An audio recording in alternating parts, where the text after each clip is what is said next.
Hey all, this is Manhattanite for SNGmentors.com. I reviewed this hand history today, earlier today, I made a note on it. Not because um, I think we played the hand fine, but because other players at the table played the hand so poorly. And really, it's sort of a lesson on both how to play aces and how not to play other hands. So what the action is, uh,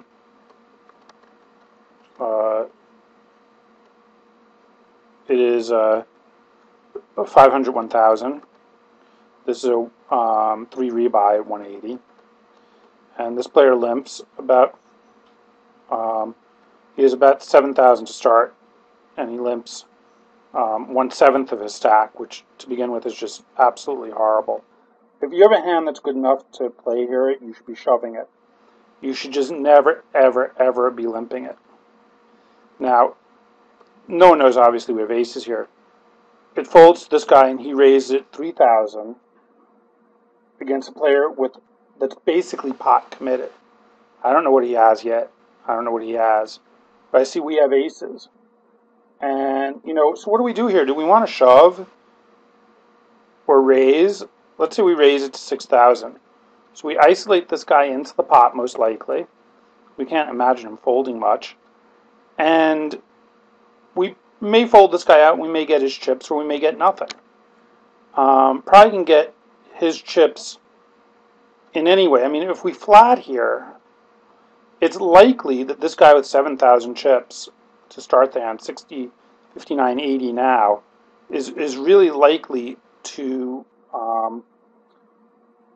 shove on us. And if he shoves on us and he flats, now we can shove and pretty much pot commit this player. So the best option we have here is to just flat. Because we want, if we raise here and this player, say we raise it to 6,000, this player shoves, and this player flats, we can't over shove now and pot commit him. Well, we might pot commit him on the flop, but we can't really pot commit him pre-flop, which is where we're ahead, which is really what we want to do. So we flat.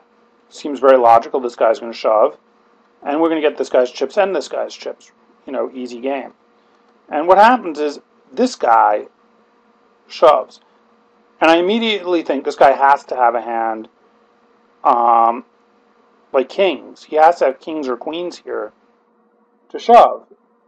Maybe ace king, but we can sometimes rule out ace king because we have aces. So, I mean, he has to have pretty much a monster here to shove. He has absolutely no fold equity on the table. So to shove here without a monster is just poker suicide, because he's getting 2.5 to 1 on the call. So he should be calling with any two cards that he has, plus the fact he limped with only 6,000 behind. So he clearly should be calling here.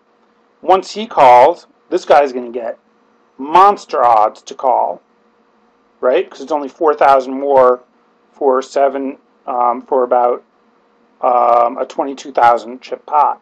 So he's going to get odds to call, and we're going to call. So you need a monster here to isolate. So what happens is this guy folds, blows me away. I'm like, what could he limp? Granted, this is a lot of action, but what could he really be limping here with that kind of stack and to fold? It's crazy. And what does this guy do? We figure that he's going to just flat or he's going to fold, one or the other, and we're going to get this stack. We're going to win 15,000 chips. Fine, we're happy with that. We can live with 15,000 chips. Very happily live with 15,000 chips. So what happens is he shoves. Well, now we're thinking, wow, we have aces, so we're not that worried, but what did we stumble into? This guy has to have a hand like queens plus. And this guy, who's raising the limper, has to also have something like queens plus. So really what this hand is, and this is a 3 rebuy. This is, this buying can be up to about $15 if you have to rebuy a lot. Some players will get into this by just doing one rebuy and playing it like a $2 rebuy. You're like, these hands have to be monsters, right? When we have aces, we're not folding. So we call and look at their hands. He squeezed with king 10. absolutely stupid. Absolutely the worst. Now, he came over the top with King Queen. How he thinks that he can be good in this situation is beyond me, but at least he came over the top to try to get us out of the hand. Now, what does he think that we're flatting with? That kind of action. So here are two players that are not thinking about anything but what's in front of them. They're not at all thinking about how we played the hand. They're not thinking about his limp. They're not thinking about anything. Well, he's not even thinking about his stack size. Really, really bad. Really, really poorly played hand by both of them. I mean, and, just absolutely a donator. Two donators. Absolutely donating their stacks to us. And they do. We did win this hand.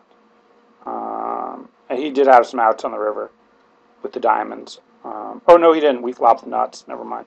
So he had no outs. Anyway, this is Single Mentors. This is Manhattan Night for SNGmentors.com. We have about 400 videos on the site now. This is why I think we're just the number one staking site, coaching site on the web. We put about 3 to 4 new videos up every single day. And this is just literally one bit of a 56-minute long video. And I spent far more on this video.